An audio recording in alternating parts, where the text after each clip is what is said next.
بسم اللہ الرحمن الرحیم۔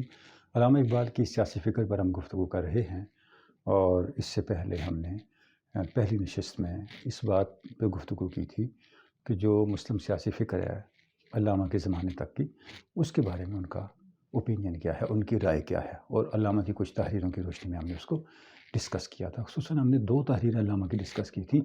ایک ہے کریٹیکل تھاٹ ان اسلام، جو 1908 میں سوشیولوجیکل ریویو لنڈن میں شائع ہوئی، اور دوسری جو علامہ کی تحریر ہے وہ Islam as moral and political ideal ہے، جو 1909 میں دی آبزرور لاہور میں شائع ہوئی۔ اچھا، اس کے بعد ہم تھوڑا سا اس طرح بڑھتے ہیں کہ علامہ کی جو سیاسی تھاٹ ہے وہ کیا ہے، اور مسلم سیاسی فکر کے اندر علامہ کا ایڈیشن کیا ہے، انہوں نے کیا اضافہ کیا ہے، یعنی موجود فکر کے اندر انہوں نے کن تصورات کی تعبیر نو کی ہے، کون سے نئے تصورات متعارف کروائے ہیں، اور کس طرح سے جو معاصر مسائل ہیں، فکری مسائل، عملی مسائل، سیاست کی دنیا کے مسائل، ان کو حل کرنے کے لیے علامہ اقبال نے کون سے نئے جو ہیں وہ سیاسی فکر کے گوشے متعارف کروائے ہیں، جہاں ہماری آئیڈینٹی، ہمارا تشخص، ہماری اجتماعی کنٹینیوٹی، اجتماعی تسلسل، اور جو دینی مقاصد ہیں، جو ہمارے سماجی مقاصد ہیں، اخلاقی مقاصد ہیں اور سیاسی مقاصد ہیں، وہ فلفل ہو سکیں، چونکہ یہ سارے کے سارے مقاصد متعلق ہیں سیاسی استحکام کے ساتھ۔ جب تک سیاسی استحکام نہیں ہوگا تو افراد کو اپنے پوٹینشیل کے اظہار کا موقع نہیں ملے گا، اور جو افراد کی طرف سے کریٹیوٹی ہو سکتی ہے اجتماعی قومی زندگی کے اندر، وہ نہیں ہو سکے گی، چونکہ ادارے اسٹیبلش نہیں ہو سکیں گے، اداروں کے اندر تسلسل نہیں ہوگا، کنٹینیوٹی نہیں ہوگی، اور افراد کی جو کارکردگی ہے سوسائٹی کے اندر، افراد کا جو رول ہے وہ کسی قانون ضابطے کے بجائے فرد واحد کی وشفل تھنکنگ کا ماتحت ہو کے رہ جائے گا۔ تو اب یہ سارے مسائل اس وقت حل ہوتے ہیں جب ایک مستحکم سیاسی نظام موجود ہو، اور ایک مثالی مستحکم سیاسی نظام ایک مثالی اور ایک جس کو آپ کہہ سکتے ہیں کہ بہترین سیاسی فکر سے ہی وجود میں آ سکتا ہے۔ تو علامہ اقبال نے اسلام کی سیاسی فکر کے اندر جو اضافے کیے، جو نئی انٹرپریٹیشنز دیں، اور جو اسلام کی سیاسی فکر کے پہلو جو اس سے پہلے ہائی لائٹ نہیں ہوئے تھے، ان کو ہائی لائٹ کیا، اس کی طرف میں چند ایک تحریروں کا یہاں حوالہ دے کے بات آگے بڑھانا چاہوں گا۔ ایک تحریر علامہ کی مسلم ڈیموکریسی، مختصر سی تحریر ہے، لیکن یہ بہت میننگ فل ہے، بہت ہی معنی خیز تحریر ہے۔ یہ علامہ کی تحریر نیو ایرا لکھنؤ میں 28 جولائی 1917 کو شائع ہوئی۔ اس کے اندر علامہ میں فرق بتاتے ہیں کہ ویسٹرن ڈیموکریسی اور مسلم ڈیموکریسی کا فرق کیا ہے، کیونکہ جب تک آپ اس کے فرق کو نہیں سمجھتے، اور اس کی جو نہاد ہے، اس کا بنیادی خمیر ہے، جہاں سے اس نے اوریجنیٹ کیا ہے، جس خمیر سے وہ تشکیل پذیر ہوئی ہے، اس کو نہیں سمجھتے، تو ہم اس سے پیدا ہونے والے نظام کے مزاج کو اور اس کے امتیاز کو متعین نہیں کر سکتے۔ تو اس تحریر کے اندر سب سے پہلے علامہ ویسٹ کی ڈیموکریسی کی بات کرتے ہیں۔ میں علامہ کی تحریر پڑھنا چاہوں گا۔ علامہ فرماتے ہیں، the democracy of Europe overshadowed by socialistic agitation and anarchical fear originated mainly in the economic regeneration of European societies۔ کہتے ہیں جو یورپ کی جمہوریت ہے، جس پر اس وقت اشتراکی شور شرابے کا غلبہ ہے، جو اس وقت کا ماحول تھا۔ دیکھیں یہ تحریر شائع ہو رہی ہے جی جولائی 1917 میں، تو علامہ فرما رہے ہیں یہ ویسٹ کی جمہوریت جو اس وقت لگتا ایسے ہے کہ اس کو خطرات درپیش ہیں اشتراکیت کی طرف سے، یہ کہاں سے پیدا ہوئی؟ علامہ فرماتے ہیں یہ پیدا ہوئی ہے اقتصادی ترقی کے مواقع سے۔ جس وقت یورپین سوسائٹی کے اندر ایک طرح کا اقتصادی انقلاب آیا، اقتصادی بحالی ہوئی اور اقتصادی مواقع پیدا ہوئے، تو اس کے نتیجے میں اس سوسائٹی نے، یعنی جو وہاں کی اکنامک ریجنریشن تھی، اس کے نتیجے میں اس سوسائٹی نے اپنے جو سسٹم آف گورننس ہے اس کو بدلنے کے لیے جو ہے جدوجہد شروع کی۔ اس کے اندر ایک شعور پیدا ہوا کہ یہاں جو سسٹم آف گورننس ہے اس کو بدلا جائے۔ تو وہ کس شعور پہ پہنچی؟ وہ آمریت سے جمہوریت کی طرف اس نے سفر کیا۔ اچھا، اگر ہم پورے یورپ کے جو ہے جمہوریت کا سفر، یعنی آپ امریکہ کے اندر دیکھ لیں، آپ فرانس کے انقلاب کو دیکھ لیں، آپ بیل آف رائٹس کے معاملے کو دیکھ لیں، آپ جو میگنا کارٹا ہے اس کو دیکھ لیں، تو ان سب کے پیچھے ہمیں یہ چیز نظر آ رہی ہے کہ بتدریج اکنامک ری جنریشن کے نتیجے میں سوسائٹی کے شعور کے اندر، سوچ اور فکر کے اندر، اسلوب حیات کے اندر ایک طرح کی تبدیلی آئی، اور اس تبدیلی کے نتیجے میں وہاں جمہوریت کی ڈیمانڈ پیدا ہونی شروع ہوئی اور سوسائٹی بتدریج جمہوریت کی طرف بڑھی۔ اب اسلام کا معاملہ علامہ کہتے ہیں قدر مختلف ہے۔ وہ کیسے فرماتے ہیں؟ The democracy of Islam did not grow out of extension of economic opportunity. اسلام میں جمہوریت معاشی مواقع کا تسلسل نہیں ہے۔ It is a spiritual principle based on the assumption that every human being is a center of latent power, the possibilities of which can be developed by cultivating a certain type of character۔ علامہ کہہ رہے ہیں کہ جو اسلام کی جمہوریت ہے وہ ایک روحانی اصول پہ قائم ہے۔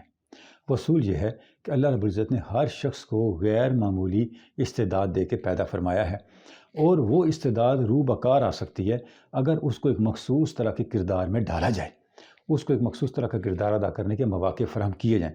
اب یہ پاسبل ہے اس وقت جب آپ تمام افراد کو سوسائٹی کے اندر برابری کا سٹیٹس دیں۔ اور آپ صلی اللہ علیہ وسلم نے خطبہ حجۃ الوداع کے اندر جو ارشاد فرمایا کہ جو دور جاہلیت کے سارے بت ہیں آج میرے قدموں تلے روندے جا رہے ہیں، میں ان کو اپنے قدموں تلے روند رہا ہوں۔ مفہوم آپ کے فرمان پاک کا، کسی عربی کو کسی اجمی پر، اور کسی اجمی کو کسی عربی پر، کسی کالے کو کسی گورے پر، کسی گورے کو کسی کالے پر، اب کوئی فوقیت حاصل نہیں ہے سوائے اس کے جو صاحب تقویٰ ہے۔ یعنی یہ جو مساوات کا اصول ہے یہ جمہوریت کی روح ہے۔ اس کے بغیر، مساوات کے اصول کو لاگو کیے بغیر جمہوریت روح بعمل نہیں ہو سکتی، جمہوریت کا کوئی تصور نہیں کیا جا سکتا۔ اچھا، دوسری طرف آپ دیکھیں، خود مساوات کے اصول کو جمہوریت کے بغیر روح بعمل نہیں کیا جا سکتا۔ وہ محض ایک کنسیپٹ رہے گا، ایک تھیوری رہے گی، ایک حسن خیال رہے گا، تاکہ آپ ایک نظام کے ذریعے اس کو سوسائٹی کا چلن نہ بنا دیں، اور وہ نظام جمہوریت ہی ہو سکتا ہے، جس کا ذکر علامہ پہلے بھی کر چکے ہیں کہ اس کا مظاہرہ اسلام کی تاریخ کے ابتدائی 30 سال میں ہوا۔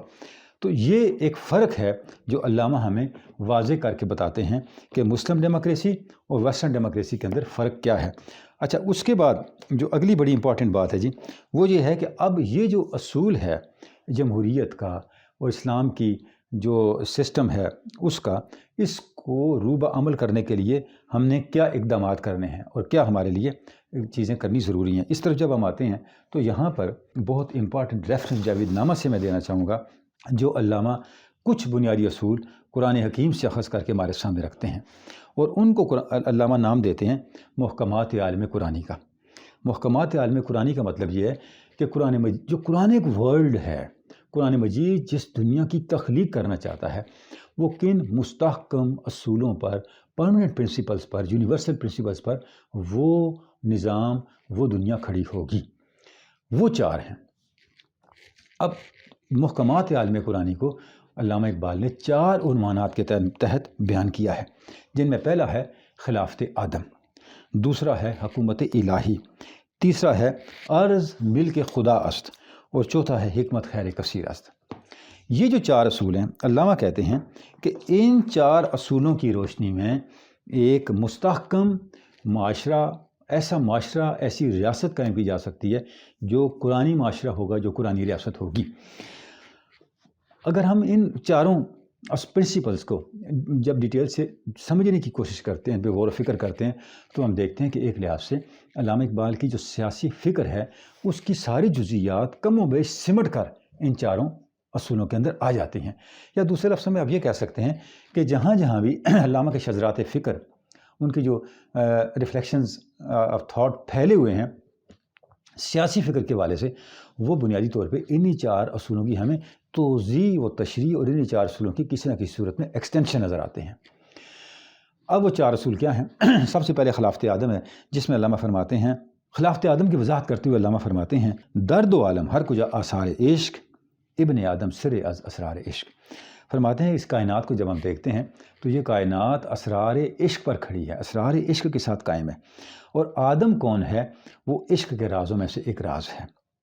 اچھا، اب دیکھیں آدم کا تعارف علامہ کیسے کراتے ہیں۔ تعارف اس کی فزیکل یا بیالوجیکل فاؤنڈیشن کے بجائے اس کی اسپرچل فاؤنڈیشن سے شروع کرتے ہیں کہ آدم کی اصل عظمت کیا ہے۔ اصل عظمت یہ ہے کہ وہ عشق پہ کھڑا ہے، وہ عشق کے اسرار میں سے خود ایک سر ہے، ایک راز ہے۔ یعنی آدم کی برتری، آدم کی عظمت اور آدم کی انسان کی اس کائنات پہ برتری اور اس کا اشرف ہونا کس چیز کے ساتھ متعلق ہے؟ یہ متعلق ہے اس چیز کے ساتھ کہ وہ صاحب عشق ہیں۔ اچھا، اس کے بعد فرماتے ہیں سر عشق از عالم ارحام نیست، اوز سام و حام و روم و شام نیست۔ اب عشق کا مطلب کیا ہے؟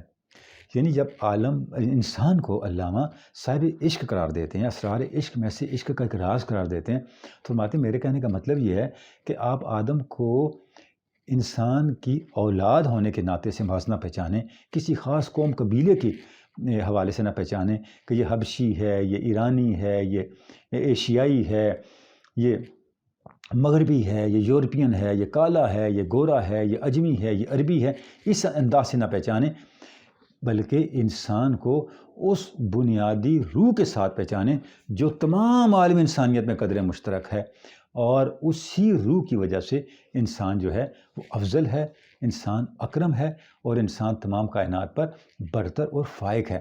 وہ کیا ہے؟ وہ انسان کے اندر ایک دوسرے کے لیے عشق کا، محبت کا، تکریم کا جذبہ ہے جو انسان کو بقیہ مخلوق سے ممتاز کرتا ہے۔ آگے فرماتے ہیں حرف انی جائل تقدیر او از زمیں تا آسماں تفسیر او۔ انسان کی تقدیر کیا ہے؟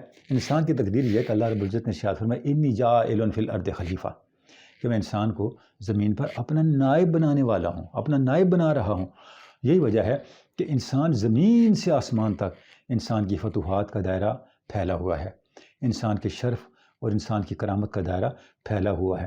اس کی بنیاد یہ ہے کہ انسان کے سر پہ انی جائل ان کا تاج سجایا گیا ہے، اسے اللہ رب العزت نے اپنا خلیفہ بنا کر اس دنیا میں بھیجا ہے۔ آگے فرماتے ہیں از وجودش اعتبار ممکنات اعتدال او ایار ممکنات، کہ جو انسان کا وجود ہے اس کے ذریعے سے جو نئے سے نئی دنیایں تخلیق ہو رہی ہیں، نئے سے نئے زمانے آ رہے ہیں، ان نئے سے نئے زمانوں کا، نئے سے نئے امکانات کا اعتبار انسان کے وجود کے ساتھ ہے۔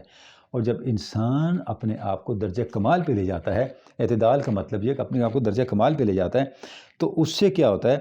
اس سے ہی پتہ چلتا ہے کہ جو مستقبل کے امکانات ہیں، مستقبل کی اپرچونٹیز ہیں، مستقبل کی نئی دنیایں ہیں، مستقبل کے نئے زمانے ہیں، ان میں کھرے اور کھوٹے کی تمیز کیسے کرنی ہے، اچھائی اور برائی کی تمیز کیسے کرنی ہے۔ چونکہ ترازو کا نام اعتدال ہے، اعتدال ترازو کے اندر ہوتا ہے، اور کائنات کی عیاری کرنے والا، کائنات کی جانچ پرکھ کرنے والا ترازو جو ہے وہ انسان ہے، بشرطے کہ وہ صاحب اعتدال ہو، وہ عدل پہ کھڑا ہو، وہ انصاف پہ کھڑا ہو، وہ ہر طرح کے تعصبات سے نکل چکا ہو، وہ رنگ، نسل، ذاتی مفادات، نفس کی خرابیوں سے بالا تر ہو چکا ہو، وہ انسان کہلانے کے قابل ہے، اور وہ انسان حرف انی جائل کے منصب کا مستحق ہے۔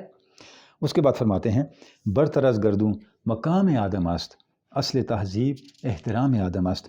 فرماتے ہیں کہ آدم کا مقام کیا ہے؟ وہ آسمان سے بھی بلند ہے، آدم کا مقام آسمان سے بھی بلند ہے، اور تہذیب کی حقیقت جو ہے وہ انسان کے احترام کے ساتھ ہے۔ پوری تہذیب کا مطلب یہ ہے کہ انسان کے احترام کا کتنا اہتمام کیا گیا ہے، انسان کی وقار کو، انسان کی رسپیکٹ کو، انسان کی عزت کو، انسان کی عظمت کو کتنا انشور کیا گیا ہے، اس کے اندر تہذیب کی حقیقت ہے۔ اس کے بعد فرماتے ہیں ایز دینت عصر حاضر بردہ تاب فاش گویاں باتو اسرار حجاب۔ فرماتے ہیں کہ ہے انسان تو قدسی ہو کے رہ، کافی طویل ہے یہ خلافت آدم کے جو تفصیل علامہ نے بیان کی ہے، یہ بہت زیادہ اشعار پہ پھیلی ہوئی ہے، لیکن میں سلیکٹڈ اشعار جو ہیں وہ آپ کے سامنے رکھ رہا ہوں۔ فرما رہے ہیں کہ اے انسان تو اپنے آپ کو اعتدال میں رکھ، اپنے آپ کو پاکیزگی میں رکھ، اپنے آپ کو جو ہے وہ نفس کے دھوکوں میں اور خرابیوں میں، اخلاقی خرابیوں میں نہ الجھا، اس میں اپنے آپ کو ضائع نہ کر۔ میں تجھے بتاتا ہوں کہ تیرے دین کی وجہ سے، جو دین تجھے عطا کیا گیا ہے اس کی وجہ سے اس دور کو روشنی ملی ہے، اس دور کو جگمگاہٹ ملی ہے، اس دور کو تہذیب کی آگاہی ملی ہے۔ میں تجھے بتاتا ہوں کہ حجاب کے اسرارات کیا ہیں، حجاب کی برکت کیا ہے۔ اچھا، اب بہت امپورٹنٹ بات ہے کہ آپ دیکھیں کہ جتنی اخلاقی خرابیاں اور برائیاں ہیں وہ کیا، اس کی ایک دو جہتیں ہیں۔ ایک جہت یہ ہے کہ اخلاقی خرابیاں آنے کے بعد انسان کی ڈی جنریشن شروع ہوتی ہے، انسان کی تباہی شروع ہوتی ہے، ویلیوز تباہ و برباد ہو جاتی ہیں، اور انسان کی جو تخلیقی صلاحیتیں ہیں وہ تعمیر کے بجائے تخریب یا تضییع کی طرف جاتی ہیں۔ یعنی وہ صلاحیتیں جو تعمیر پہ صرف ہونی چاہیے، جب اخلاقی خرابیاں آ جائیں یا تو وہ صلاحیتیں ضائع ہو جاتی ہیں یا وہ صلاحیتیں خرابیاں پیدا کرتی ہیں۔ اب جب اخلاقی خرابیاں نہ ہوں تو انسان کی وہ صلاحیتیں تعمیر کی طرف جاتی ہیں۔ اب اخلاقی خرابیاں پیدا کیوں ہوتی ہیں؟ اگر اس کا پورا انالیسس کریں تو ہم دیکھتے ہیں کہ اخلاقی خرابیاں پیدا ہوتی ہیں بے حجابی سے، بے حیائی سے۔ یعنی بے حجابی کا مطلب کیا ہے؟ بے حیائی۔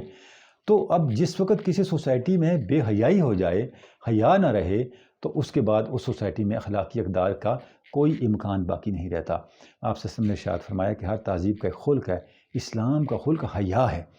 تو حیا جو ہے یہ بنیادی طور پہ وہ گراؤنڈ ہے جس کے اوپر ساری اخلاقی اقدار ڈیولپ ہوتی ہیں، میچور ہوتی ہیں۔ جتنا جتنا کسی فرد سے یا کسی سوسائٹی سے حیا رخصت ہوتا جاتا ہے، اتنی اتنی اس سوسائٹی سے اخلاقی اقدار رخصت ہوتی جاتی ہیں، اور جیسے جیسے اخلاقی اقدار رخصت ہوتی ہیں اتنی اس سوسائٹی کی پازیٹیو کریٹیوٹی جو ہے وہ ڈیمولش ہوتی چلی جاتی ہے، تباہ و برباد ہوتی چلی جاتی ہے۔ اب اگر کسی سوسائٹی کی خلاقی کو محفوظ رکھنا ہے تو اسے اخلاقی خرابیوں سے بچانا ہے، اگر کسی سوسائٹی کو اخلاقی خرابیوں سے بچانا ہے تو اسے بے حیائی سے بچانا ہے، اور اگر کسی سوسائٹی کو بے حیائی سے بچانا ہے تو اسے حجاب کی اہمیت بتانی ہے۔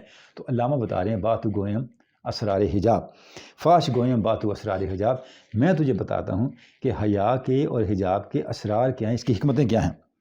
ہر کے بردارد زی آتش نصیب، سوز و ساز خیش را گردد رقیب۔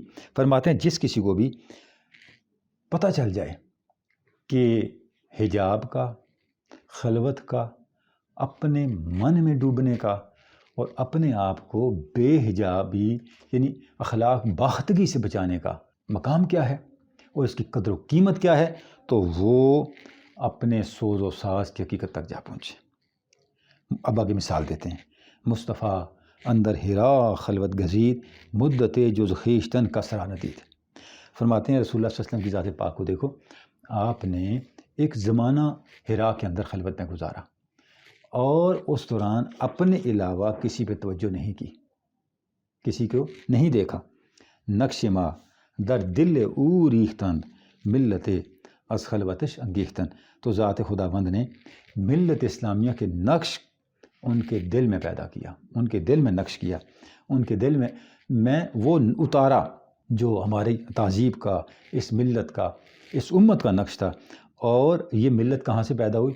یہ خلوت ہرا سے پیدا ہوئی، خلوت مصطفیٰ سے پیدا ہوئی۔ می توانی منکر یزداں شدن، منکر از شان نبی نتواں شدن۔ فرماتا ہے یہ تو ممکن ہے کہ انسان یہ خدا کا انکار کر دے، لیکن یہ ممکن نہیں کہ وہ ذات رسالت مآب کا انکار کر دے۔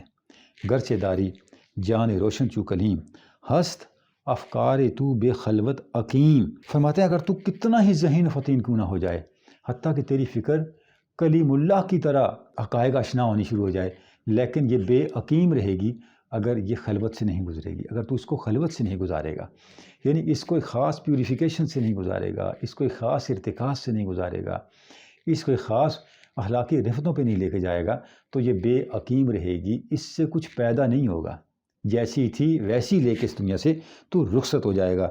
از کم آمیزی تخیل زندہ تر جو ایندہ تر یا بندہ تر، کہ خلوت سے کیا ہوتا ہے؟ تخیل زندہ ہوتا ہے، اور جب تخیل زندہ ہو جائے تو نامعلوم چیزوں کو معلوم کر لیتا ہے، گم شدہ چیزوں کو پا لیتا ہے، اور ناممکنات کو دائرۂ ممکنات میں لانے کے قابل ہو جاتا ہے۔ ہر کجا بے پردہ آثار حیات، بلکہ اس سے اوپر کہتے ہیں علم و ہم شوق از مقامات حیات، حد و می گیرد نصیب از واردات۔ علم از تحقیق لذت می برد، عشق از تخلیق لذت می برد۔ کہتے ہیں کہ علم ہو یا شوق ہو، دونوں انسان کو اللہ نے مقامات عطا کیے ہیں، اور ان کی واردات الگ الگ ہیں۔ کیسے؟ علم میچور ہوتا ہے تحقیق کے ساتھ، اور عشق آگے بڑھتا ہے تخلیق کے ساتھ۔ ہر کجا بے پردہ آثار حیات، چشم زارش در ضمیر کائنات۔ کائنات میں جہاں کہیں بھی جو آثار حیات سامنے آ رہے ہیں، وہ کہاں سے آ رہے ہیں؟ وہ کائنات کے باطن سے سامنے آ رہے ہیں، کائنات کی گہرائیوں سے سامنے آ رہے ہیں، خلوتوں سے سامنے آ رہے ہیں۔ اچھا، پھر میں یہ جو خلافت آدم کے چند اشعار جو میں نے سلیکشن آپ کے سامنے رکھی، خلاصہ یہ ہے، علامہ سائملٹینیسلی اپنی فکر کی جس جہت کو بیان کر رہے ہیں، سائملٹینیسلی اس کی فزیکل اور میٹا فزیکل دونوں ڈومینز کا احاطہ کر رہے ہوتے ہیں. یعنی اس کا جو میٹیریل اسپیکٹ ہے اور اس کا جو اسپرچول اسپیکٹ ہے، دونوں کا احاطہ کر رہے ہوتے ہیں. یہاں بھی یہی بات ہے، جب وہ آدم کی عظمت کو بیان کرتے ہیں تو آدم کو خلیفۃ اللہ کے طور پہ متعارف کرواتے ہیں، انی جاعل فی الارض خلیفہ، اور اس کی بنیاد، اس کا رنگ، نسل، علاقہ، حام و سام سے وابستگی کے بجائے اس کا صاحب عشق ہونا اس کی بنیاد کے طور پر اس کو آگے متعارف کرواتے ہیں. اور اس کے بعد فرماتے ہیں کہ جب انسان کو اللہ نے اپنا خلیفہ بنایا تو اس کی خلافت ڈیپینڈ کرتی ہے اس کی شان خلاقی پہ، شان تخلیق پہ، کہ وہ نئے سے نئے امکانات جو ہیں ان کو متعارف کروائے اور ان کو سامنے لے کے آئے. اب نئے سے نئے امکانات کو کیسے متعارف کروائے گا، کیسے سامنے لے کے آئے گا؟ علامہ فرماتے ہیں وہ ہوگی کس سے، تخلیق کس سے ہوتی ہے؟ اخلاقی استحکام سے ہوتی ہے. اور اخلاقی استحکام کس سے ہوتا ہے؟ وہ بے پردگی سے بچنے سے ہوتا ہے. اچھا، اب بے پردگی سے جو بچنا ہے، بے حیائی سے جو بچنا ہے، اب علامہ کی یہ فکری جو ہے ایک عبقریت ہے، اس کی دو ڈائمنشنز لے آتے ہیں. ایک تو اس کا حجاب ہونا یہ ہے کہ وہ اخلاق باخدگی کی طرف نہ جائے، اور دوسرا اس کا حجاب ہونا یہ کہ وہ اپنے من میں ڈوبنا اور خلوت کے اندر کریٹیوٹی تک پہنچنا، وہ اس استعداد کا بھی حامل ہو جس کے لیے وہ غار حرا میں آپ صلی اللہ علیہ وسلم کی خلوت کی مثال دے کے ہمیں سمجھاتے ہیں. تو انسان بطور خلیفۃ اللہ کے اس دنیا میں اپنا رول پلے کرے، اور رول اس طرح پلے کرے کہ وہ مخلوق خدا کے لیے اس کا